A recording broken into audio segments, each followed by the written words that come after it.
تواصل محافظة الغربية استقبال طلبات الراغبين في الحصول على قروض لتنشيط وتطوير المشروعات في إطار مبادرة الرئيس السيسي للقضاء على البطالة من خلال المشروع القومي للتنمية المجتمعية مشروعك.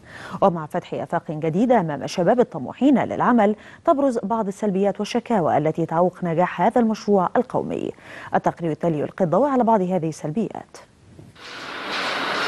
اختار مشروعك بهذه الجملة الموجزة. بدأت محافظة الغربية تطبيق المبادرة التي أطلقها الرئيس عبد الفتاح السيسي للقضاء على مشكلة البطالة، وسعيا لتنمية المجتمع وتحويله لمجتمع إنتاجي بدلا من استهلاكي. وبحسب ما أعلن وزير التنمية المحلية اللواء عادل لبيب، فقد ينهي هذا المشروع ظاهرة البطالة في خلال عام ونصف على الأكثر.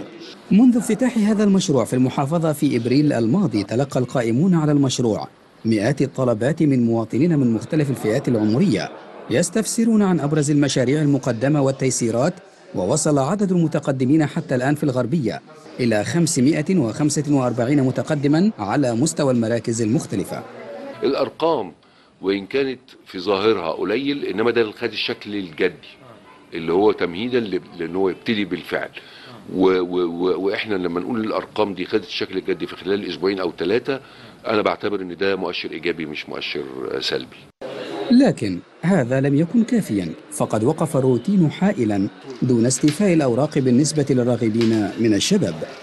الشروط صعبه جدا، والفايده الفايده مش عاليه. هو القسط اللي عالي، يعني القسط 1000 ونص ل 15000، يعني عالي جدا. الجمعيه افضل منه اللي بيعملوها الناس في الشوارع دي، انما اللي هم عاملينه ده غالي جدا ومكلف جدا على الناس.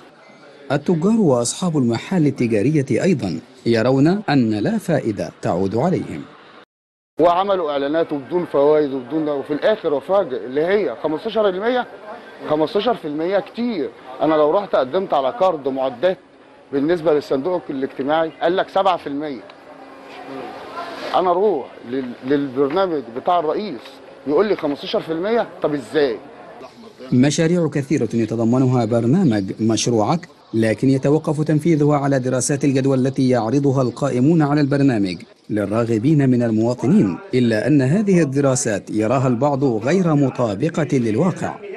ودراسة الجدوى لو أنت شفتها برضك يعني غريبة شوية، فيها حاجات غريبة. يعني الإيجارات مش في محلها، حتى الفكرة اللي حاطينها والاستهلاك والحاجة اللي بتبوظ. يعني مثلا بصوا حضرتك هنا، ده مثلا شقه خشب، التخانه والرجول والمنقار والمنشار والحاجات دي كلها مستحيل تيجي في مكان يتأجر ب 50 جنيه. على الجانب الآخر ترى هبة الله عادل مسؤولة البرنامج بمركز طنطا أن هذه الدراسات ليست إجبارية، ولكنها تعد مساعدة من الحكومة للشباب. بالنسبه لدراسات الجدوى مفيهاش مشكله خالص، مساعده بننزل لهم دراسات جدوى طبعا سواء من على موقع الوزاره، او احنا بنحاول نساعدهم ازاي ممكن يعملوا دراسه جدوى، والهدف والجدوى كمان من المشروع. لو القرض من سنه ل3 سنين الفايده بتاعته 12%، لو من 3 سنين ل5 سنين 13%. طبعا دي اقل من بره، اقل من البنوك التجاريه بره، لان البنك يعني 15.5%.